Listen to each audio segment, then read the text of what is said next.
오후 4시 거실 창으로 햇살이 비스듬히 들어왔습니다. 윤정이는 소파 끝에 앉아 있었습니다. 손에 든 머그잔은 이미 식어 있었습니다. 차가운 커피 표면에 기름막이 떠 있었습니다. 그녀는 그것을 마시지 않았습니다. 그저 들고 있을 뿐이었습니다. 남편이 떠난 지 석 달이 지났습니다.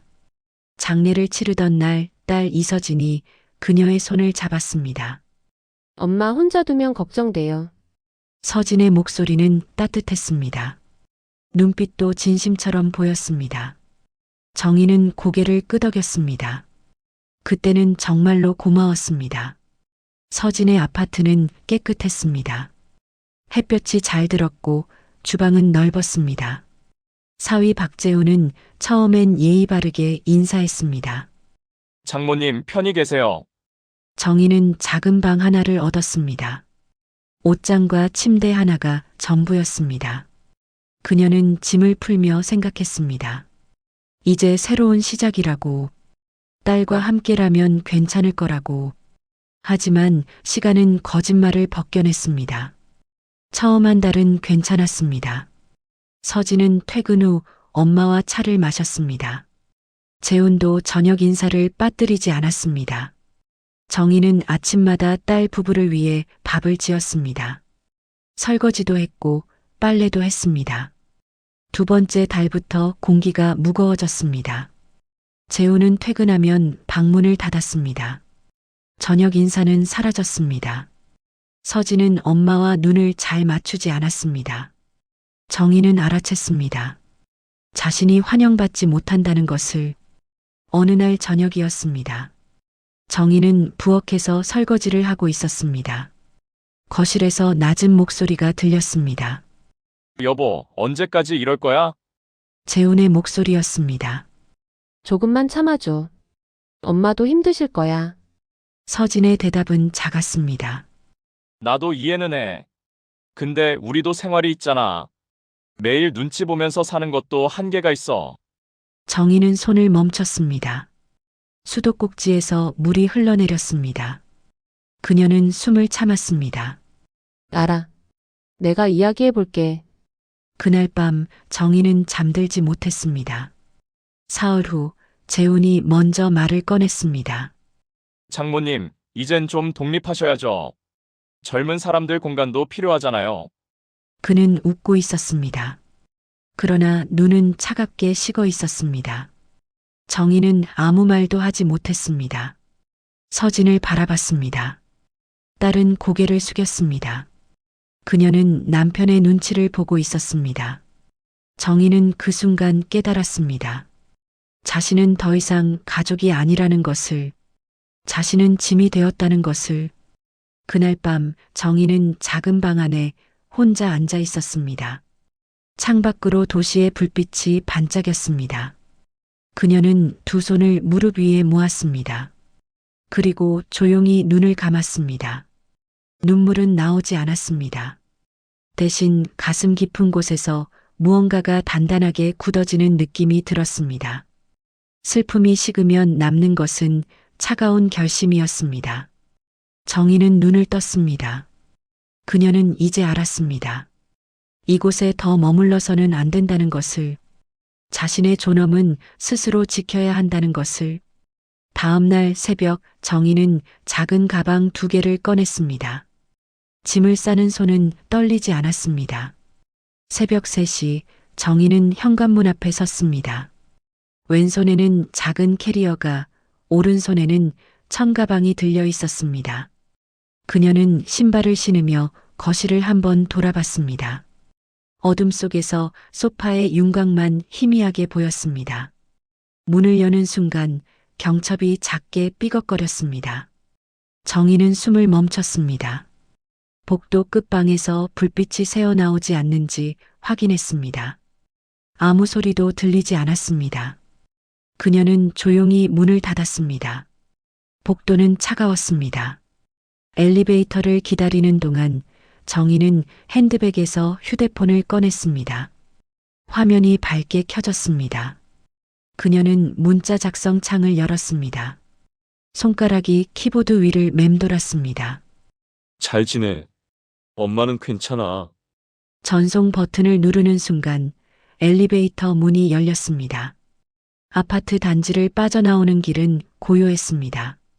가로등 불빛 아래 그녀의 그림자가 길게 늘어졌습니다. 정희는 멈추지 않고 걸었습니다. 뒤를 돌아보지도 않았습니다. 버스 정류장 벤치에 앉았을 때 하늘이 조금씩 밝아오고 있었습니다. 정희는 가방을 옆에 내려놓았습니다. 그리고 두 손을 무릎 위에 얹었습니다. 차가운 새벽 공기가 얼굴을 스쳤습니다. 그녀는 눈을 감았습니다. 이제 어디로 가야 할까요? 생각할 시간이 필요했습니다. 하지만 지금 당장은 쉴 곳이 필요했습니다. 첫 번째 버스가 왔을 때 정희는 그것을 타지 않았습니다. 두 번째 버스가 왔을 때도 마찬가지였습니다. 세 번째 버스가 왔을 때 그녀는 자리에서 일어났습니다. 고시원 많은데 어디예요?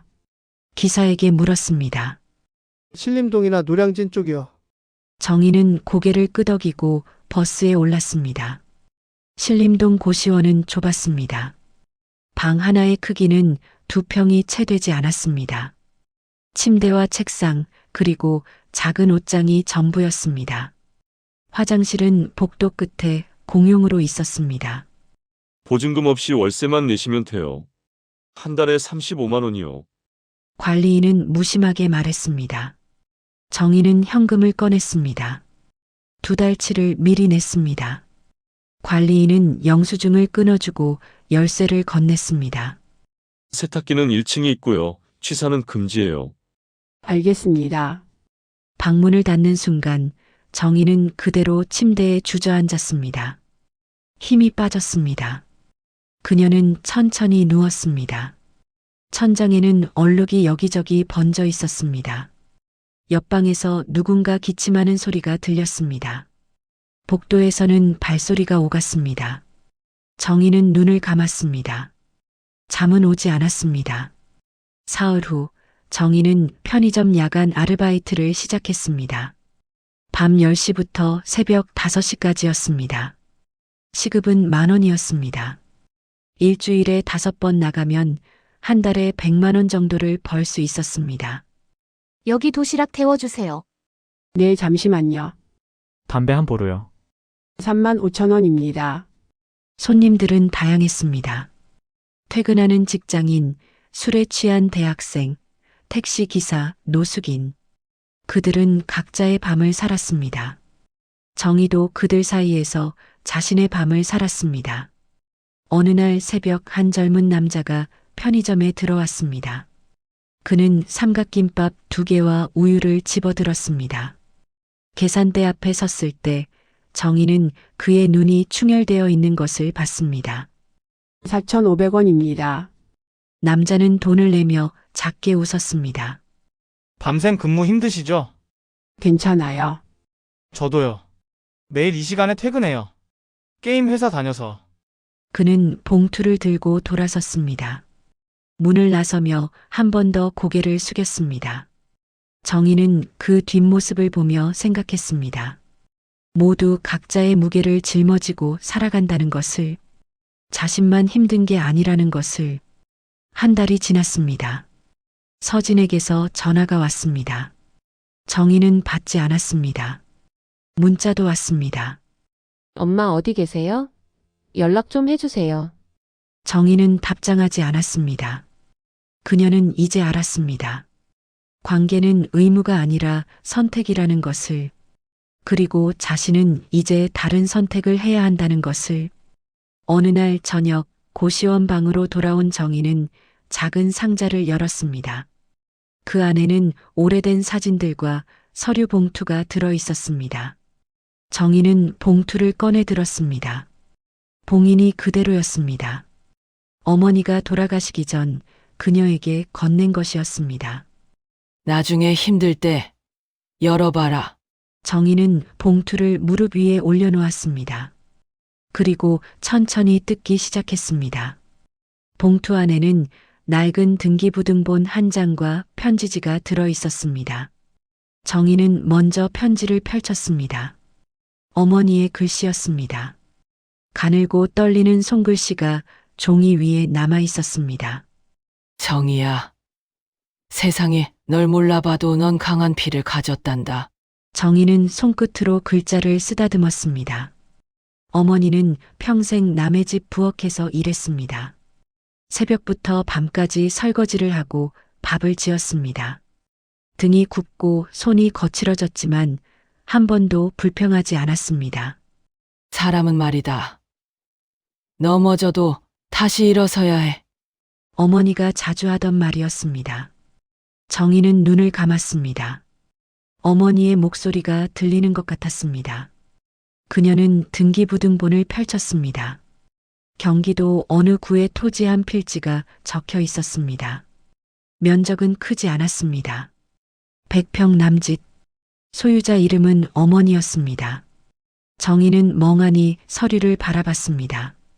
어머니가 언제 이런 땅을 샀는지 몰랐습니다.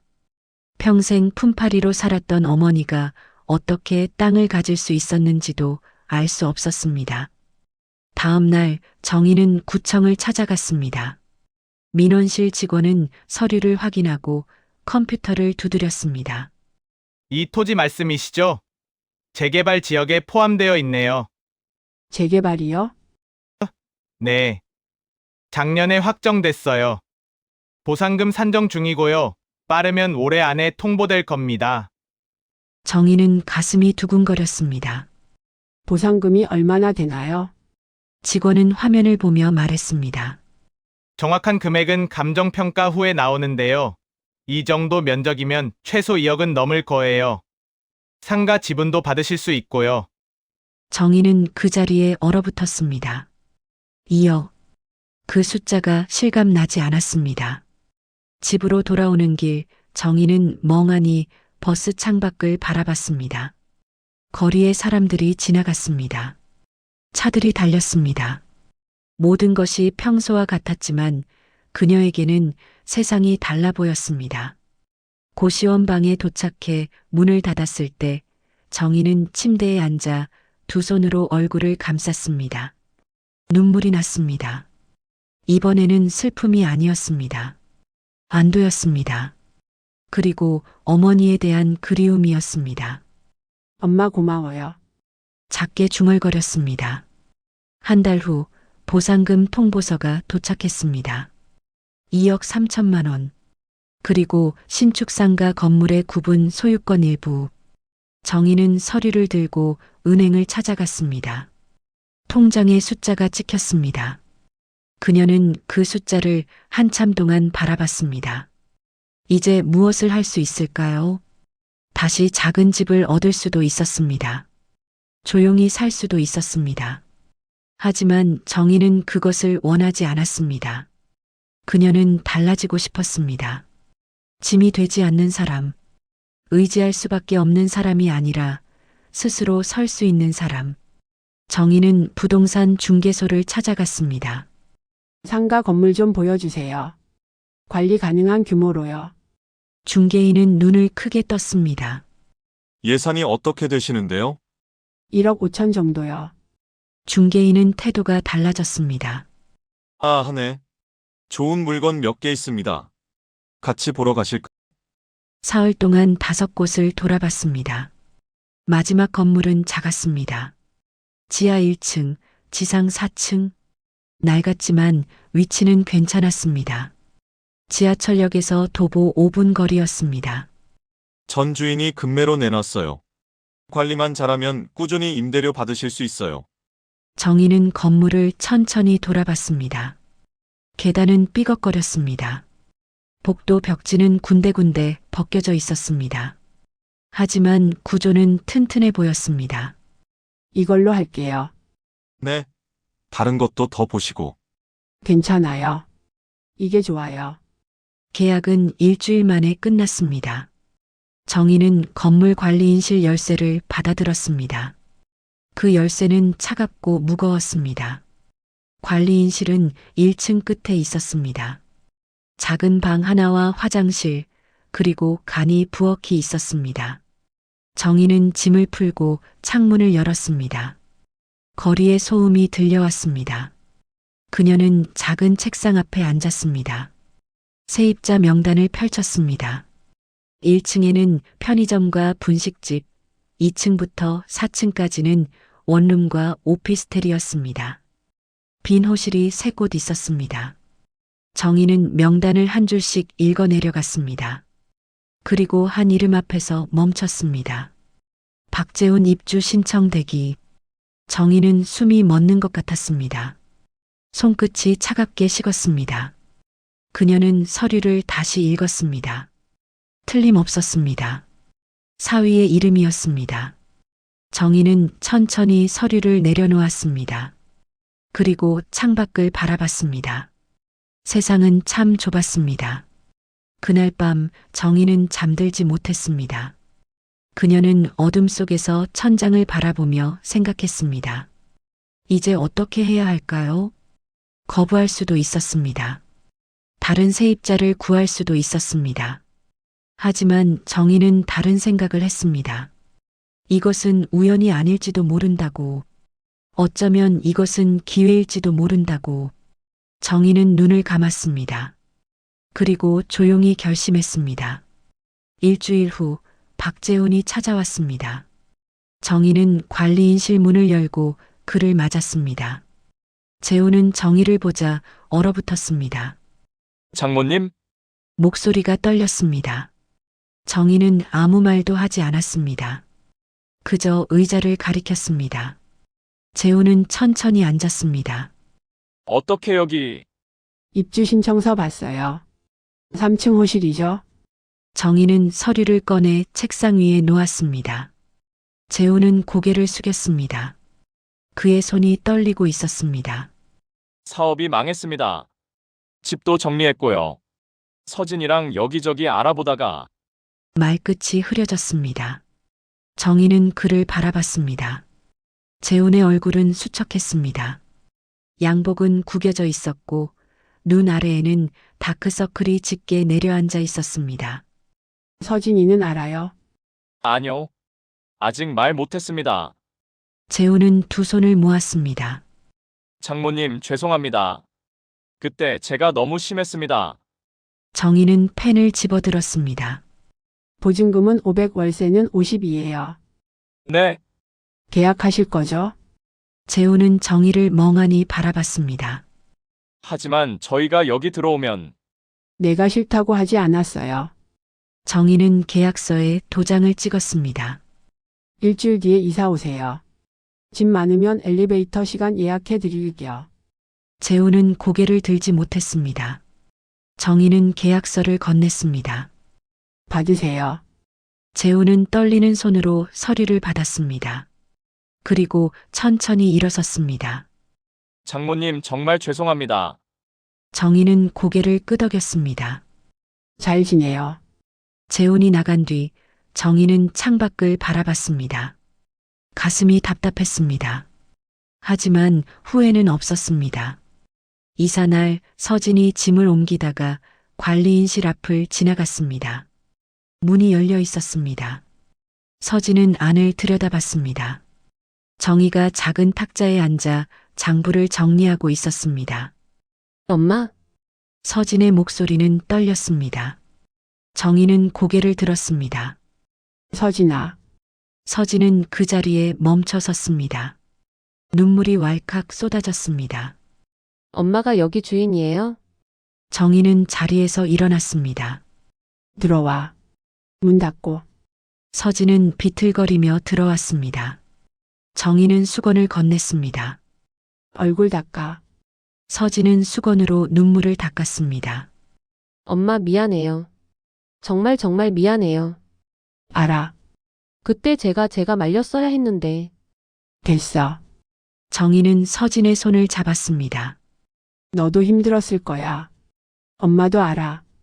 서진은 고개를 저었습니다. 아니에요. 전 그냥 남편 눈치만 봤어요. 엄마는 생각 안 했어요. 정희는 서진의 손을 꼭 쥐었습니다. 이제 우리 다시 시작하자. 천천히. 서진은 정희의 품에 안겼습니다. 엄마 보고 싶었어요.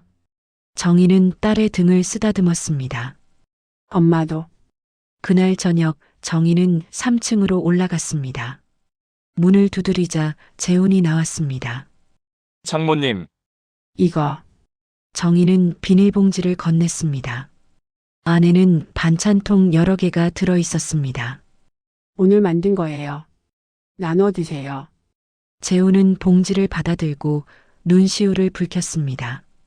장모님 정말 죄송합니다. 그만해요. 됐으니까. 정희는 돌아서려다 멈췄습니다. 재훈 씨, 네, 이번엔 내가 너희에게 방 하나 내주는 거예요. 알겠죠? 재훈은 고개를 숙였습니다. 감사합니다. 정희는 계단을 내려왔습니다. 가슴이 따뜻했습니다. 한 달이 지났습니다. 정희는 매일 아침 일찍 일어나 건물을 돌았습니다. 복도를 쓸고 화분에 물을 주고 우편물을 정리했습니다. 세입자들이 하나둘 인사를 건넸습니다. 사장님 고생 많으세요. 아니에요. 괜찮아요. 어제 드신 빵 정말 맛있었어요. 다음에 또 만들게요. 정희는 새벽마다 작은 오븐에서 빵을 구웠습니다. 간단한 식빵과 스콘, 쿠키를 만들어 세입자들에게 나눠줬습니다. 처음엔 어색해하던 사람들도 점차 마음을 열었습니다. 2층에 사는 대학생은 시험 기간마다 정희에게 커피를 얻어 마셨습니다. 4층의 직장인은 야근하고 돌아오면 관리인실에 들러 수다를 떨었습니다. 건물은 조금씩 따뜻해졌습니다. 어느 날 저녁 서진이 관리인실에 들렀습니다. 엄마 내일 시간 있어요? 왜? 가치장 보러 가요. 제가 엄마한테 밥 해드릴게요. 정희는 웃었습니다. 좋지. 다음 날 두 사람은 마트를 함께 걸었습니다. 서진은 카트를 밀며 말했습니다. 엄마 이제 알았어요. 뭘? 사랑은 내가 주는 게 아니라 엄마가 선택하는 거였어요. 정희는 걸음을 멈췄습니다. 서진은 눈물을 글썽이며 말을 이었습니다. 엄마가 우릴 여기 받아준 건 의무 때문이 아니죠? 정희는 고개를 끄덕였습니다. 그래. 내가 선택한 거야. 서진은 정희의 손을 잡았습니다. 감사해요, 엄마. 정희는 딸의 손을 꼭 쥐었습니다. 천천히 가자. 우리 시간 많아. 두 사람은 다시 걸었습니다. 마트의 형광등 불빛 아래 그들의 그림자가 나란히 길게 늘어졌습니다. 봄이 왔습니다. 정희는 새벽 5시에 일어났습니다. 관리인실의 작은 주방에서 반죽을 꺼냈습니다. 하룻밤 발효된 반죽은 부드럽게 부풀어 있었습니다. 오븐을 예열하고 반죽을 틀에 담았습니다.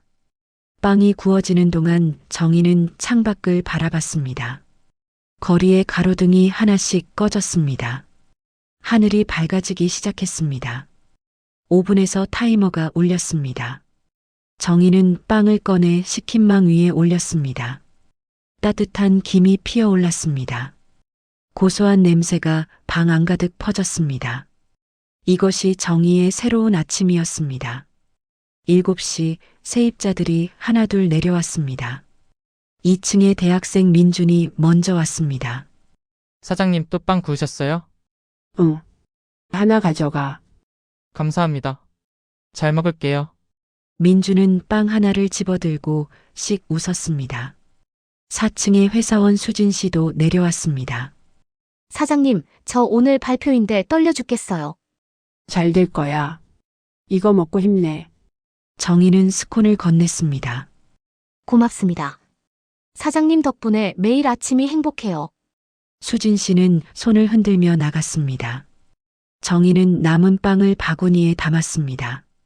그리고 3층으로 올라갔습니다. 문을 두드리자 서진이 나왔습니다. 엄마 또 오셨어요? 아침은 먹었어? 아직요. 정희는 바구니를 건넸습니다. 이거 재훈이랑 먹어.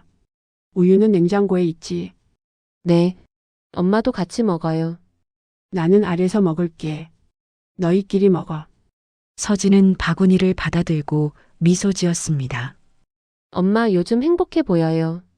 정희는 딸의 머리를 쓰다듬었습니다. 너도 그래 보여. 그날 오후 정희는 건물 옥상으로 올라갔습니다. 옥상에는 작은 텃밭이 있었습니다. 정희가 직접 만든 것이었습니다. 상추와 깻잎, 토마토가 자라고 있었습니다. 정희는 무릎을 꿇고 흙을 만졌습니다. 따뜻했습니다. 살아있는 것의 온기였습니다. 정희는 물을 주며 생각했습니다. 작년 이맘때 자신은 어디에 있었을까요? 딸의 집 작은 방에서 숨죽이며 살았습니다. 짐이 되지 않으려 애썼습니다. 자신의 존재를 지우려 했습니다. 하지만 이제는 달랐습니다. 정희는 자신의 이름으로 살았습니다. 자신의 공간에서 살았습니다. 자신의 선택으로 살았습니다. 저녁 무렵 재훈이 올라왔습니다. 장모님, 여기 계셨네요. 일 끝났어? 네. 오늘 면접 결과 나왔는데 붙었습니다. 정희는 고개를 들었습니다. 축하해. 감사합니다. 장모님 덕분입니다. 재훈은 정희 옆에 쪼그려 앉았습니다. 저 말씀드리고 싶은 게 있어요. 말해. 재훈은 흙을 바라보며 천천히 말했습니다. 그때 제가 장모님을 사람으로 안 봤어요. 그냥 부담으로만 생각했죠. 정희는 대답하지 않았습니다. 지금 생각하면 정말 부끄럽습니다. 제가 무너지고 나서야 사람이 얼마나 약한지 알았어요. 재훈의 목소리가 떨렸습니다. 장모님이 저희를 받아주셨을 때 그게 얼마나 큰 용서인지 몰랐어요. 이제 알겠습니다. 정희는 재훈을 바라봤습니다. 재훈아, 네, 이젠 알겠니? 사랑은 내가 주는 게 아니라 내가 선택하는 거야. 재훈은 고개를 숙였습니다. 네, 정말 감사합니다. 정희는 다시 흙을 만졌습니다. 서진이 잘 돌봐줘. 그 애도 많이 힘들었을 거야. 네, 꼭 그렇게 하겠습니다. 두 사람은 한동안 말없이 앉아 있었습니다. 저녁 하늘이 붉게 물들었습니다. 한 달 후 건물 1층 빈 상가에 작은 카페가 들어섰습니다. 정희가 직접 운영하는 곳이었습니다. 이름은 조용한 집이었습니다.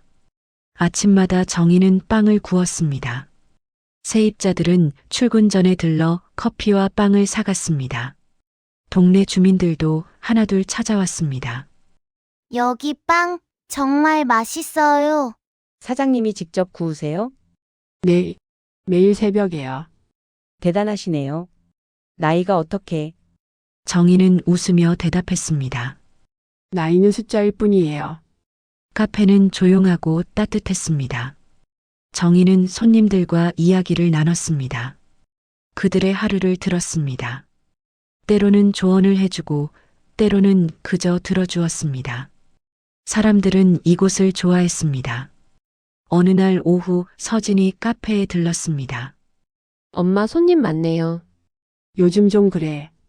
서진은 카운터 앞에 앉았습니다. 엄마, 응. 저 임신했어요. 정희는 손을 멈췄습니다. 정말? 네. 어제 확인했어요. 정희는 서진의 손을 잡았습니다. 축하해. 서진은 눈물을 글썽였습니다. 엄마 저 잘할 수 있을까요? 엄마처럼 강하게 살 수 있을까요? 정희는 딸의 손을 꼭 쥐었습니다. 넌 이미 강해. 그리고 혼자가 아니야. 엄마, 괜찮아. 우리 같이 할 거야. 서진은 정희의 품에 안겼습니다. 정희는 딸의 등을 쓰다듬었습니다. 그날 저녁 정희는 옥상으로 올라갔습니다. 하늘에 별이 떠 있었습니다. 정희는 난간에 기대어 도시의 불빛을 바라봤습니다. 지난 1년이 떠올랐습니다. 홀로 남겨진 슬픔, 딸의 집에서 느낀 외로움, 고시원의 좁은 방, 편의점 야간 근무의 긴 밤, 그리고 어머니가 남긴 편지. 정희는 주머니에서 낡은 편지를 꺼냈습니다. 정희야. 세상이 널 몰라봐도 넌 강한 피를 가졌단다. 정희는 편지를 가슴에 안았습니다. 엄마 이제 알겠어요. 강하다는 게 넘어지지 않는 게 아니라 다시 일어서는 거였어요. 바람이 불었습니다. 정희는 하늘을 올려다봤습니다. 별들이 반짝였습니다. 정희는 조용히 속삭였습니다. 나는 이제 그들이 생각한 내가 아니야. 나는 내가 선택한 나야. 그녀는 미소 지었습니다. 그리고 천천히 계단을 내려갔습니다. 아래층에서 빛이 새어나왔습니다. 카페 창문 너머로 사람들이 보였습니다. 웃고 있었습니다. 정희는 문을 열었습니다. 따뜻한 공기가 그녀를 맞았습니다. 사장님 오셨어요? 빵 하나 더 주세요. 사장님, 내일도 오실 거죠? 정희는 고개를 끄덕였습니다. 물론이죠. 그녀는 다시 카운터 뒤에 섰습니다. 그리고 새로운 빵을 굽기 시작했습니다. 밤은 깊어갔습니다. 하지만 정희의 하루는 여전히 따뜻했습니다. 그녀는 이제 알았습니다. 인생은 끝나지 않는다는 것을, 선택은 언제든 다시 할 수 있다는 것을, 그리고 자신의 가치는 스스로 만드는 것이라는 것을. 정희는 오늘도 빵을 굽습니다. 내일도 그럴 것입니다. 그리고 그 다음 날도